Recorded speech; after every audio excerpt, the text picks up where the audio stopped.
नमस्कार दोस्तों, आपका मेरे चैनल ज्योतिष रिसर्च में बहुत बहुत स्वागत है। मेरा नाम आशीष देसाई है और मैं ज्योतिष और वास्तु सलाहकार हूँ।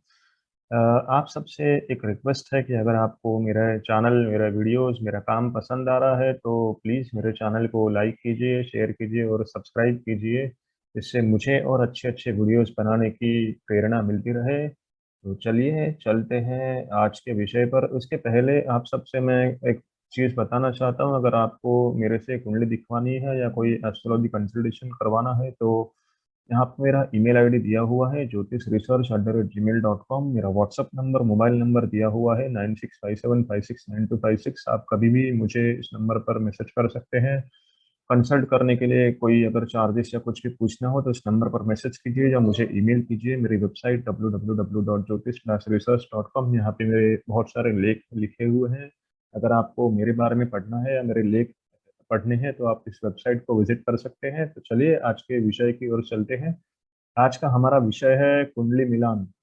तो बहुत ही इंटरेस्टिंग सा विषय है कि बहुत से लोग मेरे पास आते हैं कुंडली मिलान करवाने के लिए। उन्हें कुंडली मिलान के मेरे आर्टिकल्स हैं जो गूगल पे रैंक हुए हैं, तो काफ़ी सालों से बहुत सी कुंडलियां मेरे पास मिलान के लिए आई है।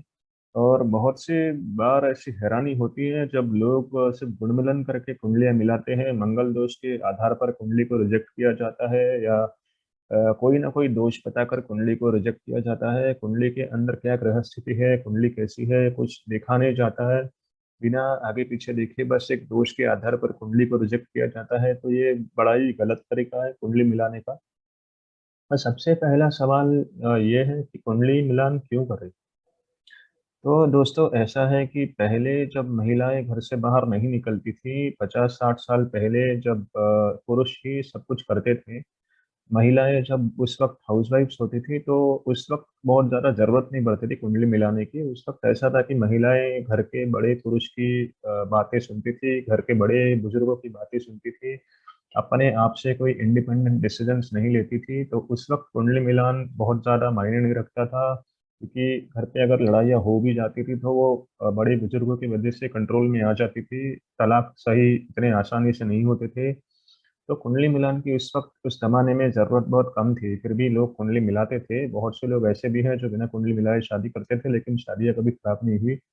आज के समय में ऐसा हो गया है कि लोग कुंडली मिलान करते हैं, उसके बाद भी लोगों के तलाक होते हैं। इसका सबसे बड़ा कारण यह है कि लोगों की पेशेंस लेवल्स आजकल बहुत कम हो गए हैं। लोग, लड़कियां इंडिपेंडेंट हो गई है। सबसे इम्पोर्टेंट, लड़कियां भी चाहती है कि हमें भी समाज में उतना ही मान सम्मान मिले जैसे आदमी को मिलता है, पुरुष को मिलता है। वो पुरुष के बराबर चलना चाहती है, इक्वालिटी चाहती है। आजकल लड़कियां ज्यादा कमा रही है लड़कों से, ये भी एक पॉइंट है जिसके वजह से कुंडली मिलान बहुत जरूरी हो गया है आज के जीवन में। ऐसा होता है बहुत बार कि लड़की को भी अपनी आवाज उठाने का उतना ही हक होता है, वो भी उतना ही चाहती है कि मेरी भी आवाज सुनी जाए। आजकल लड़कियां बहुत ज्यादा डेयरिंग डिसीजंस लेती हैं, खुद से अकेले सब कुछ संभाल लेती हैं, तो उन्हें ऐसी जरूरत महसूस नहीं होती कि वो किसी के साथ रहे। और अगर दो लोगों के बीच में थोड़ी सी भी अनबन हो जाती है, थोड़े से भी झगड़े हो जाते हैं, तो लोग तलाक पे उतर आते हैं। लोगों को आजकल कोई एक रिलेशनशिप में बंधे रहने का भी कुछ रहा नहीं है। तो रिलेशनशिप बहुत फास्ट चेंज होते हैं आजकल। तो ऐसे जमाने में, ऐसे सिचुएशन में कुंडली मिलान यही इस पे एक अद्भुत उत्तर है। अगर इसको सही तरीके से किया जाए तो बहुत सी शादियां बच सकती हैं। तो सबसे पहले कुंडली मिलान क्यों करें ये तो आपने समझ लिया। कुंडली मिलान कैसे करें, कुंडली मिलान करते वक्त आपको क्या देखना होता है, ये सब जब आप देखेंगे तो आपको समझ में आएगा कि कुंडली मिलान वो नहीं है जो लोग अक्सर समझते हैं। तो सबसे पहले कुंडली में दोनों के स्वभाव को देखना बहुत जरूरी है। दोनों के स्वभाव एक दूसरे से एक लेवल पे मैच होने चाहिए।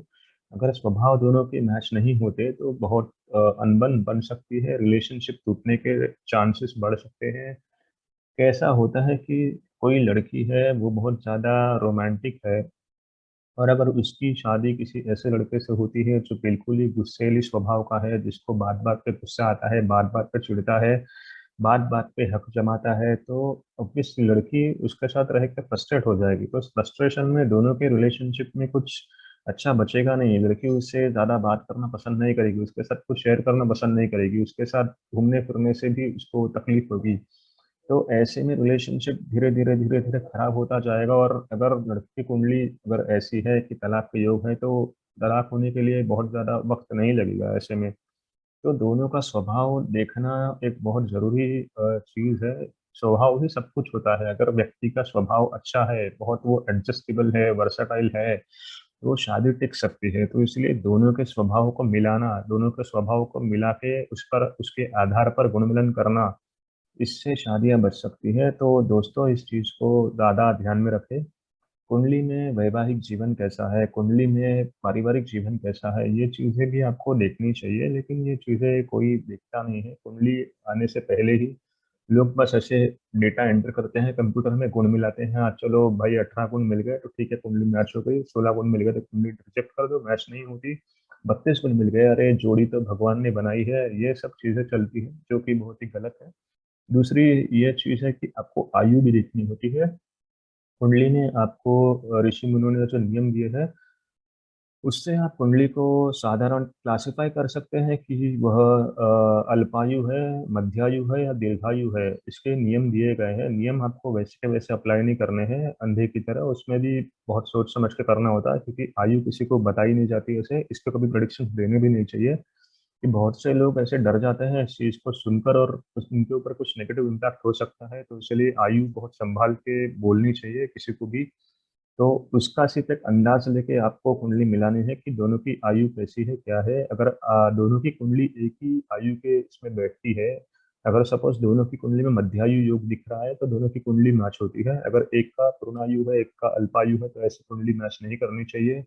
उसके बाद दूसरा जो महत्वपूर्ण भाग है, वो है संतान सुख। ये तो बहुत ही बिल्कुल ही इग्नोर किया हुआ विषय है। इसको कोई देखता ही नहीं है कि संतान सुख कैसा है कुंडली में। दोनों की कुंडली में आपको पंचम भाव को स्टडी करना है। पंचम भाव में जो ग्रह है, पंचमेश जिन ग्रहों के साथ बैठा है, उसके आधार पर आपको पता चलता है कि आपको किस तरह की संतान होगी, आपको संतान से सुख मिलेगा कि नहीं मिलेगा, आपको स्त्री संतान होगी या पुरुष संतान होगी।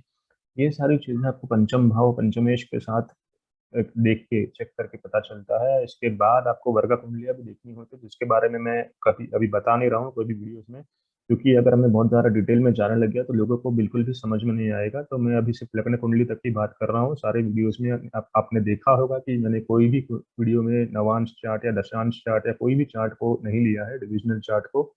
तो पहले अगर आप बेसिक कुंडली स्टडी करना सीखते हो, तो उसके बाद डिविज़नल चार्ट्स आते हैं। तो पहले पूरा फ़ोकस जो है बेसिक कुंडली पे ही है।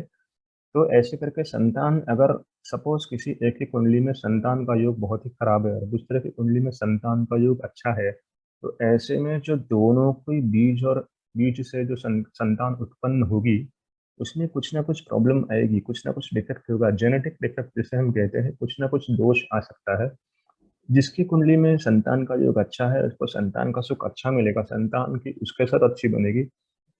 जिसकी कुंडली में योग खराब है, उसके साथ शायद ही संतान का में भी कुछ खराब हो, कुछ अनबन रहे या कुछ दोष उत्पन्न हो जाए संतान में, जिसकी तकलीफ इस व्यक्ति को ज़्यादा हो कि जिसका इसमें योग नहीं है। अगर दोनों की कुंडली में बहुत अच्छे योग बनते हैं संतान सुख के, तो उन दोनों के बीच को मिलाकर जो संतान उत्पन्न होती है, वो बहुत ही उत्तम संतान हो सकती है। उत्तम का मतलब सिर्फ ये नहीं है कि दुनिया में आके बस बहुत पैसा कमा लिया, बहुत इज्जत शोहरत कमा ली, इसको उत्तम संतान है, ऐसा नहीं कहते। संतान वो जो माँ-बाप का ध्यान रखे, उनको सुख दे, उनका सब कुछ देखे, ऐसी संतान मिलना बड़ा भाग्य का लक्षण है। तो ऐसी संतान होने के लिए कुंडली में वैसे योग भी लगते हैं। तो ये चीज़ बहुत से क्या सभी लोग इग्नोर करते हैं इसको।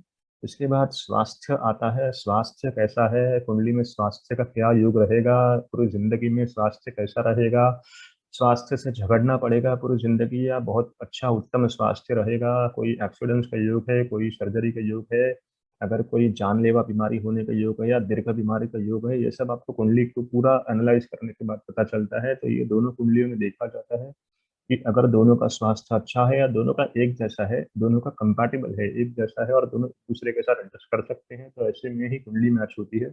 अदरवाइज़ रिजेक्ट करनी चाहिए।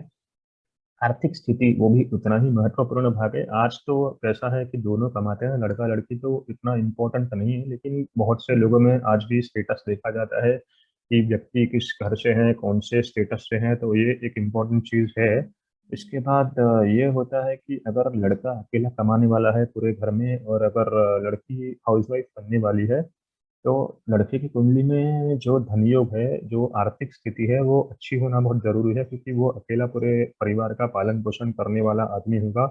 तो उसकी कुंडली में आर्थिक स्थिति कैसी है, आगे 10-15 साल में आर्थिक स्थिति कैसी रहेगी, आगे बच्चे होने के बाद मतलब ओवरऑल पूरे लाइफ में उसके पैसा कैसा आएगा, एटलीस्ट वो अपनी फैमिली को देखभाल कर पाएगा नहीं कर पाएगा, ये चीज़ देखना बहुत ज़रूरी है। उसके बाद आपकी दशा महादशा जो होती है वो भी उतनी ही इम्पोर्टेंट है, क्योंकि दशा महादशा अगर शादी के बाद 10-15 साल बहुत अच्छी हो, तो पहले जो 10-15 साल होते हैं शादी के बहुत ही क्रूशियल होते हैं। इसमें आपका संबंध जैसे बनता है उस पर पूरी आपकी लाइफ आधारित होती है। अगर आपका संबंध पहले 10-15 साल में बहुत अच्छा बना रहा, तो आगे की लाइफ में आपकी अटैचमेंट बॉन्डिंग बहुत ज़्यादा स्ट्रांग हो जाती है। तो इसलिए पहले 10-15 साल की जो दशा महादशा है वो शादी के लिए एकदम पूरक होनी चाहिए, अच्छी होनी चाहिए। तो चलिए इसके बाद के स्लाइड पे चलते हैं, क्योंकि क्या सिर्फ गुण मिलन काफ़ी है? क्या सिर्फ गुण मिलन करने से कुंडली मैच की जा सकती है? जैसे आप कहते हो कि अरे 32 गुण मिल गए, 36 में से जोड़ी तो भगवान ने बना के भेजी है, तो क्या सिर्फ इतना देखने से कुंडली मिल जाती है? आप अपने आप से यह सवाल पूछिए, हाँ या ना। अगर आपको जो भी जवाब आपको लगता है, आप मुझे कमेंट में बता सकते हैं कि आपको क्या लगता है, कुंडली मिलन काफी है या नहीं है। इसके बाद दूसरा ये है कि ऋषि मुनियों ने हमारे क्या कुंडली मिलन के आधार पर शादी करने की अनुमति दी थी? क्या उन्होंने ये कहा था कि आप सिर्फ कुंडली मिलन के आधार पर शादी करा दीजिए या शादी को रिजेक्ट कीजिए? ऐसे तो आप जैसे गुण मिलन करते हो उस प्रकार से तो बहुत अच्छी कुंडलियां भी आपके हाथ से निकल जाती होगी बहुत बार, क्योंकि आप कुंडली देखते ही नहीं हो, आप तो बस गुण मिलाते हो और छोड़ देते हो। ये जो तरीका है ये बहुत ही गलत है। इसके बाद लड़की की एक कुंडली दी है मैंने, इसमें दो लड़कों के साथ इसकी मैच मेकिंग करी हुई है। आपको यहाँ पे दिखेगा कि ये जानबूझ के मैंने ऐसी कुंडलियाँ दी है कि दोनों लड़कों के नक्षत्र और लड़की दोनों लड़कों के नक्षत्र जो है वो सेम है, जबकि वो दोनों 9 साल से अलग, मतलब 9 साल आगे पीछे पैदा हुए हैं। लड़की का जो नक्षत्र है वो है हस्त नक्षत्र, पहला पद है हस्त नक्षत्र का। लड़कों का जो नक्षत्र था, दोनों ही लड़के मिथुन राशि में पैदा हुए, दोनों का ही मिथुन राशि में मृगशिरा नक्षत्र का दूसरा पद है। एक लड़का जो है वो 1984 में पैदा हुआ है और एक लड़का जो है 1993 में पैदा हुआ है। दोनों 9 साल आगे पीछे पैदा हुए हैं, लेकिन करिश्मा देखिए, क्योंकि चंद्र नक्षत्र एक है, दोनों का राशि एक है, गुण उतने ही मिलते हैं। आप अगर गुण मिलन से चेक करोगे, गुण मिलान से, तो लड़के की कुंडली में, दोनों लड़कों की कुंडली में लड़की के साथ 32 गुण मिलते हैं। ठीक है। और अगर आप पुरुषम देखते हो साउथ इंडियन तरीके से, तो 10 में से दोनों को 8.5 गुण मिलते हैं। तो ऐसे में आप क्या कहोगे, दोनों कुंडलियां मैच हो रही है यहाँ पे? आपको क्या लगता है कि आप ये दोनों कुंडलियां यहाँ पे देख रहे हो, ये दो लड़कों की कुंडलियां है, ये लड़की की कुंडली है, तो इस लड़की की कुंडली से आपको क्या लगता है कौन सी कुंडली मैच हो रही है? दोनों के गुण तो सेम है, तो आप कैसे बोलोगे कि भाई कुंडली मैच हो रही है या नहीं हो रही है? क्या आप दोनों से शादी कराओगे? अगर आपने सपोज इससे शादी कराई, तो क्या आपका डिसीजन सही होगा, या इससे कराई तो सही होगा? आपको कैसे पता चलेगा ये? आप अपना कमेंट मुझे दीजिए, आपको क्या लगता है, आप ये देखिए और मुझे कमेंट में बताइए, इससे आपको भी सीखने को मिलेगा। तो मैं तो बता ही रहा हूँ आपको, फिर भी आप सोच के देखिए क्या लगता है आपको। तो चलो मैं बताता हूँ कि यहाँ पे अगर आप लड़की की कुंडली देखते हो, तो कन्या राशि है, चंद्रमा राहु के साथ है, दोनों लड़कों की मिथुन राशि है। तो आप किसके साथ मैच करोगे? सबसे पहले तो आप लग्न देखिए, ये दो कुंडलियों में लग्न जो है वो केंद्र में है एक दूसरे से, धनु और कन्या राशि। फिर भी केंद्र केंद्र जो एक दूसरे का ठीक है, यहाँ पे जो लग्न है वो एक दूसरे से 12वें और दूसरे घर में है, तो ये योग जो है वो अच्छा नहीं होता। दूसरा, लड़के का चंद्रमा जो है यहाँ पे मिथुन राशि में बैठा है, लेकिन मंगल के साथ है। ये बहुत इंपॉर्टेंट पॉइंट है, यहाँ पे बहुत लोग मिस कर जाते हैं। ये लड़की का जो चंद्रमा है ये शनि के सामने बैठा है। तो आपके दिमाग में कोई बत्ती जल रही है क्या? आपको कुछ समझ में आ रहा है यहाँ पे? थोड़ा सोच के जोर डालिए दिमाग पे कि क्या लगता है। ये जो चंद्रमा है मंगल के साथ है, ये लड़की का जो लड़के का स्वभाव है वो दर्शाएगा। मिथुन राशि दोनों की है, लेकिन दोनों का स्वभाव बहुत ही भिन्न है। ये लड़का मंगल के साथ चंद्रमा होने से ज्यादा गुस्से वाला हो सकता है, ज्यादा हाइपर हो सकता है, ज्यादा बड़बड़ाने वाला हो सकता है, एनर्जी बहुत ज्यादा है। ये लड़की जो है, इसको चंद्रमा को शनि देख रहा है, तो ये ज्यादा ही डिप्रेसिव हो सकती है, कम बोलने वाली हो सकती है, बहुत ज्यादा खुल के सामने अपनी बातें ना रखने वाली हो सकती है। तो ऐसे में इन दोनों की कैसे बनेगी? आप जब चंद्रमा को देखते हो, आप जब गुण मिलाते हो, तो आप चंद्रमा को भी नहीं देखते हो, आप तो चंद्रमा पे कौन कौन से ग्रहों का इन्फ्लुएंस है ये आप देखता ही नहीं है। तो इसके वजह से जो साइकोलॉजिकल मेकअप होता है, आदमी का स्वभाव होता है, वृत्ति होती है, वो चंद्रमा के ऊपर कितने ग्रहों का प्रभाव है उससे बनती है। तो इसीलिए ये एस्पेक्ट आपको देखना बहुत जरूरी है। यहाँ पे इस लड़के की कुंडली में भी मिथुन राशि में चंद्रमा है, लेकिन दो शुभ ग्रहों की दृष्टि में है। यहाँ पे शुक्र और गुरु दोनों चंद्रमा को देख रहे हैं, केंद्र योग है, बजकेसरी योग है, तो ये लड़के का स्वभाव बहुत ही बढ़िया होगा। इस लड़की के साथ ये एडजस्ट कर सकता है, लेकिन फिर भी मैच हो रहा है कि ये मैंने नहीं बताया आपको। यहाँ पे अगर आप देखोगे तो अष्टमेश शनि के साथ बैठा हुआ है। इस लड़की की कुंडली में भी अष्टमेश खराब है, दोनों का अष्टम स्थान का दोष भी सिमिलर है। यहाँ पे लड़की की कुंडली को देख के ऐसा अनुमान लगा जा सकता है कि या तो इसको प्रकृति के बहुत ही इश्यूज रहेंगे, हेल्थ इश्यूज रहेंगे, या तो विधवा होने का योग हो सकता है, क्योंकि यहाँ पे कुंडली में जो अष्टमेश चंद्रमा है वो राहु के साथ है, शनि की दृष्टि में है। लेकिन दीर्घायु ये अल्पायु नहीं करेगा, क्योंकि यहाँ पे लग्न में बहुत ही स्ट्रांग गुरु बैठा है, पंच महापुरुष योग बना रहा है, हंस योग बना रहा है। तो ये बहुत से दोषों को निकाल देता है, गुरु के सप्तम स्थान पर दृष्टि है। तो यहाँ पर बहुत से जो दोष है वो गुरु कम कर सकता है। इसमें पोटेंशियल है कि बहुत से दोष कम करे। चंद्रमा से भी सप्तम सप्तम स्थान का स्वामी गुरु है, यहाँ पे वो बहुत से दोष कम कर सकता है। फिर भी थोड़ी बहुत प्रॉब्लम तो रहेगी।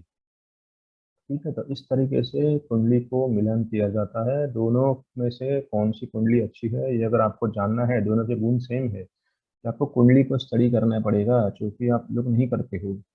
तो कुंडली मैच मेकिंग एक ऐसा ऊपर ऊपर करने वाला काम नहीं है, बहुत ही डिटेल में करना पड़ता है देख के। ठीक है, तो आपको उम्मीद करता हूँ कि ये वीडियो ये बहुत ही समझने में आसानी हुई होगी और बढ़िया लगा होगा, समझने में कुछ नया सीखने को मिला होगा। इसके बाद के विषय में और मैं ज़्यादा लेके आऊँगा। आज के लिए बस इतना ही। वीडियो पूरा देखने के लिए बहुत बहुत धन्यवाद। अगर आपको मेरा वीडियो, मेरा काम पसंद आ रहा हो तो प्लीज़ मेरे चैनल को लाइक कीजिए, शेयर कीजिए और सब्सक्राइब जरूर कीजिए। धन्यवाद। श्री कृष्ण अर्पणमस्तु।